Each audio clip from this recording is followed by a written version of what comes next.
Well, before you read what's on the slide, I wanted to just underline that my take-home message today is that a healthy ecosystem, when closely observed, gives us many, if not most, of the answers to our sustainability questions. In other words, if you look around you, find a healthy ecosystem, and you analyze it, you will see answers to most of your questions. It is more sophisticated, complex, long lived, and consistent than most current human ecosystems when they are taken and studied in isolation. But this is a big leap, right, in philosophy and practice, especially for those in the global north. So it's a big leap from where many of us are currently functioning, right?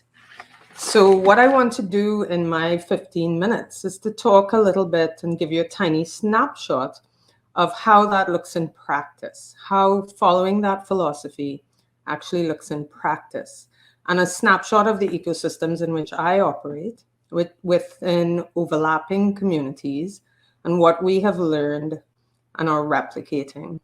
So, this is the same thing that I just said, but in different words.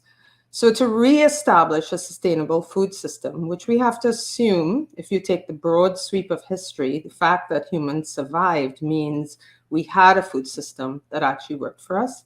And the fact that we had increasing biodiversity over time means that it was also working for other species. So it requires a few foundational principles. The mantra for me and for the organizations that I work in is do as the forest does. Don't have to necessarily go to business texts, but you do have to learn to read healthy ecosystems. What does that mean? That our fundamentals are based on community, past, present, and future, and that doesn't only include humans, diversity, human and non human, of and within sub ecosystems, and planned redundancies. So these basic principles allow for agility, cycling, and lots of other exciting sustainable qualities. Next slide, please. So what I'm mainly going to do is show you pretty pictures because with a lot of information which you've already had for the day, I think that by looking at images, we can actually learn certain things. So this is where I farm and some of my neighbors. And when you look at a farm like this, you shouldn't really be able to see the farm clearly. This is a system of a managed forest. And so you'll see a bit more of this and we'll talk more about it in the time. So I personally have a brand called Sanita's Organics, and I make chocolate in that brand, but I make a lot of other processed products. And as was said in the introduction, when I master a product, I pass it on to my wider community. I also participate in activist circles, local and international, because in order to create the shift that I'm discussing here, we have to be talking with each other and reasoning. I operate an 11-acre managed forest with my partner. And during COVID, we kind of speeded things up a bit because we haven't had possession of it for that long to be able to ensure that we could be food self-sufficient. I also plant in a 5,000 square foot urban backyard, and you'll see that in a bit.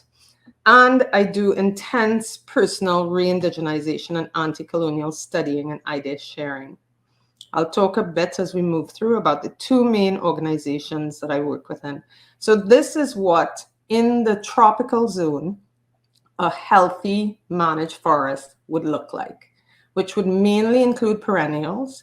And if you read the data from indigenous groups, land-based societies that survived for a very long time, in Central America, the data is clear that 10% might be dedicated to annuals and managed, and the rest of it was perennials and food crops for humans and food crops for other species, and also needs for timber, needs for clothing, and everything else that pretty much you would need, you would find here, except a small amount of trade that is seen throughout history.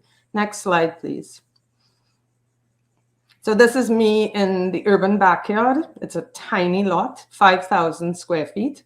My brother actually lives next door, so we share a backyard and garden in the backyard together. And you're able to do more concentrated activity in a small space like this, and this would prioritize annuals. Next slide, please.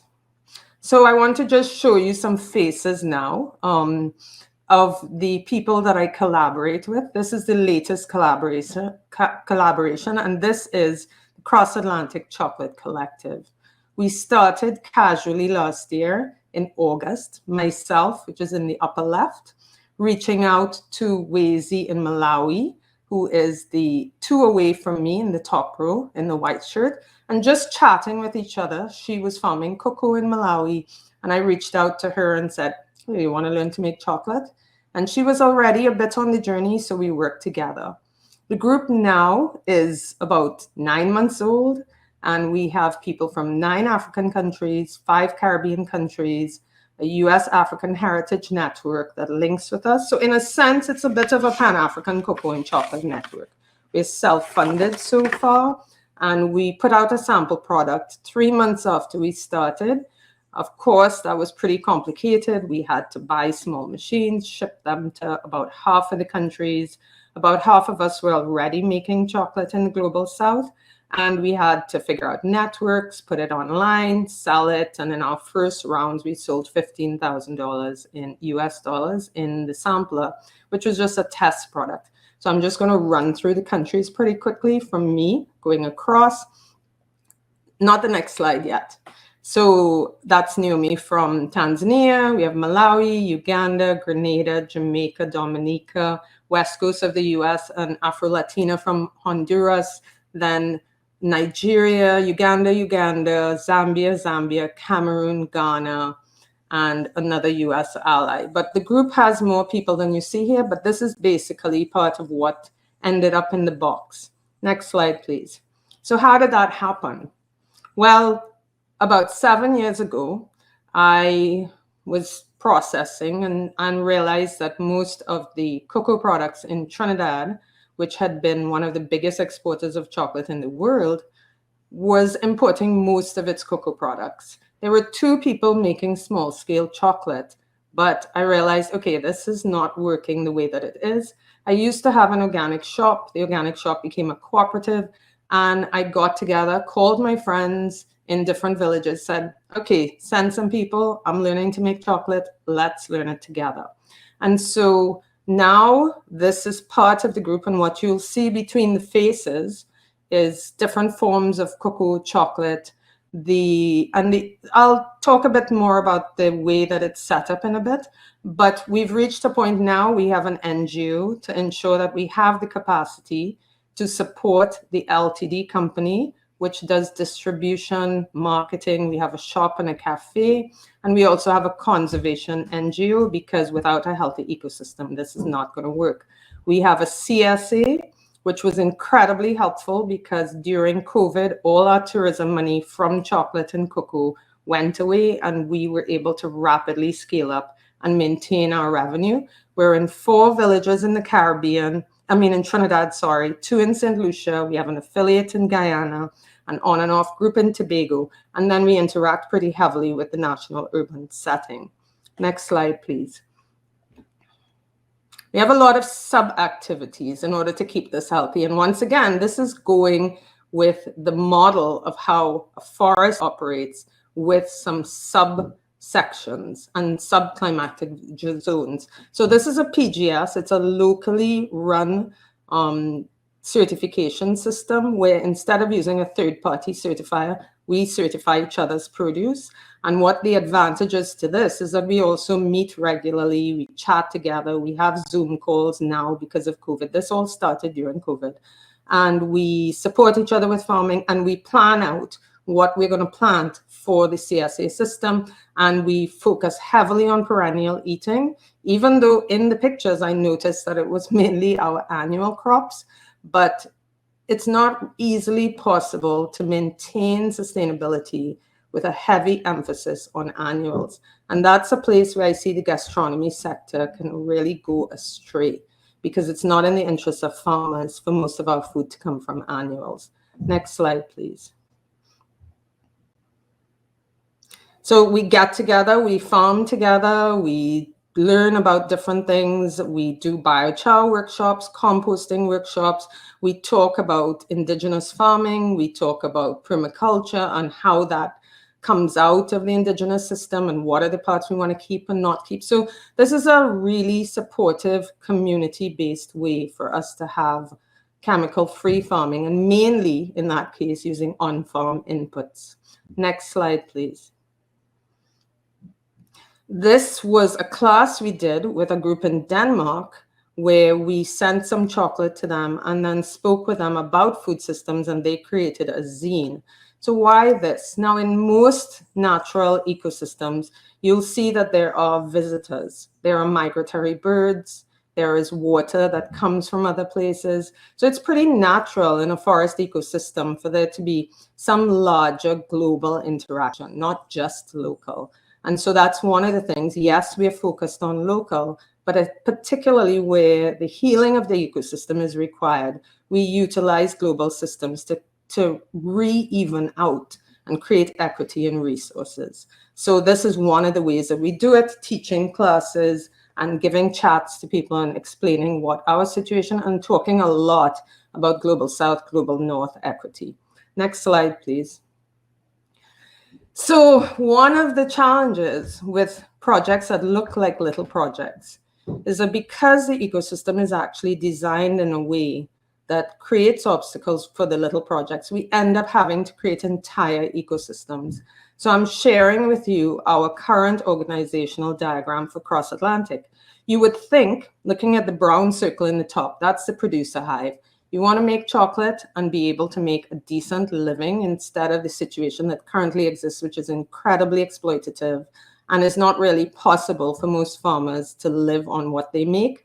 Well, you got to produce. So it would seem that would be, okay, let's do skills transfer, but it doesn't quite work like that. So we've created a kind of a mothership where we sit down and we work on designing these types of plans. Right now, we actually have incorporated in the United States. We have to do open bank accounts. We have to send machines to each other. We have to think about funding. So far, the project is completely self-funded, and the ARC project is minimally externally funded because as a farmer, I know that you cannot sustain resources from the outside indefinitely. So you really have to make sure that any resources coming from outside, you're able to multiply them easily and use that to keep yourself going. So in this drawing, from the mothership where a lot of the decisions are made, we're set up as a cooperative. We develop the producer hive. We're going to have to move some of that material, right? Because there isn't currently economic equity in the global north and south. So for chocolate, we are developing a system with alternative transport, which will probably take 3 to 4 years, where we're developing a cooperative to use sailboats and alternatively fueled, non-fossil fueled ships. We have a chocolatier hive, that's the big purple circle down at the bottom. So we are training chocolatiers, mainly African heritage at present, in the United States to then take our product and take it to the final stage. We are developing the wholesale network, so we already have the product in some shops. We are eventually developing a cafe network. And then we also, from the sales ship, you'll see we have direct sales. So we have a website, easy to remember, called chocolaterebellion.com. So if you forget, just try and remember those two words together, chocolaterebellion.com. And that shows the work in the Caribbean and also the global work. And on the upper left, you'll see experiences network, because what has become clear in chocolate is that that's where the profit lies. Next slide, please. I think this may be the final slide. So in this slide, what you see is rekindling of the indigenous ways of using cocoa. Chocolate really came about during chocolate as we know it came about during the colonial period, because the last stage of chocolate making, you require temperatures below 20 degrees C to be able to temper the chocolate. So yes, we make chocolate, but we also utilize other things. We mix cocoa with corn, which is very traditional, with ruku or achiote. with the leaf up on the top, which is an Hoja Santa leaf. And now that about 70% of the cocoa is grown within the continent of Africa, mainly in Cote d'Ivoire and Ghana, we both have people from both countries in our network. We are also going to incorporate those ingredients.